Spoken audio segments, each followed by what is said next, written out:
When a new Rubik's Cube world record is set, there's almost always some aspect of a lucky scramble involved. But what does that even mean? Well, for a world-class solver, a lucky scramble is typically something that allows them to utilize an advanced method. This could be something like solving an extended cross, or maybe using pseudo-slotting,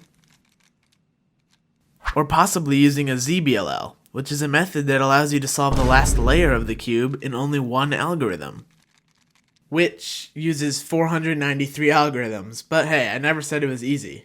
But what if I told you that I found a scramble that's just as lucky, but doesn't use any of these advanced methods? In fact, I think it's possible for people who only know the beginner's Rubik's Cube method to find the solution I'm going to show you. But that's enough talking, so let's take a look. Here's the scramble, and the solve is done on a white cross, so you can just scramble it like you usually would. So out of the gate, nothing looks too crazy. There's no blocks or pairs or anything here.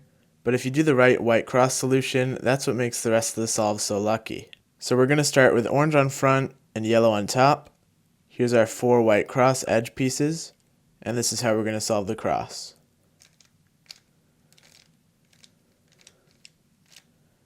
And now here's where things start to get crazy. So you can already see, obviously, that we have this pair in the front.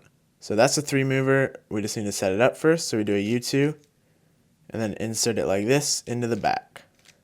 And then here you might think there's nothing crazy here for F2L. And this is the only part of the F2L that requires a little bit more intuition than the other pairs. So we can easily see that we can connect the corner and the edge for red, green like this. And you could rotate this way and insert it like that. That works fine. But if you want to keep it rotationless, you can just insert it with some wide moves like that. And as we're inserting that, you can see that it lines up another 3-move F2L pair, which is going to be orange and blue. So we just rotate it, and that's a 3-mover to insert it right here. And what do you know? Doing that also lines up another 3-move F2L pair, which is the last pair. So we can just insert the orange and green pair in the front like this. Another 3-mover. So none of the F2L cases were actual algorithms. They were either 3-movers or that one pair where you just had to use a little bit of intuition. And the last layer is also pretty wild, even though it looks horrible right now. Believe it or not, you're better off here if you don't even know full OLL.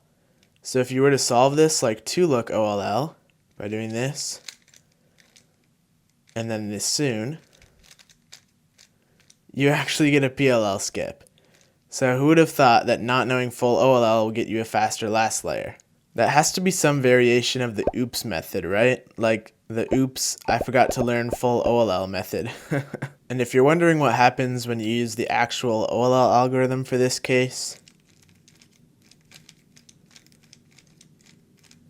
you just get an H-perm, which is good to be honest, but it's not a PLL skip. So what's crazy to me is that you don't even need to know CFOP at all really to get this solution. As long as you know how to solve the white cross, which is pretty easy for this scramble to be fair, I think you should be able to see all of the free pairs. And you might even know the 2-look OLL algorithm from the 2x2 Ortega method, and that's all you really need to know to get this crazy solution to the scramble. So thank you for watching the video. I've got a bunch more scrambles ready to make more videos like this, and if you have any scrambles of your own, feel free to share them below and I might just use them.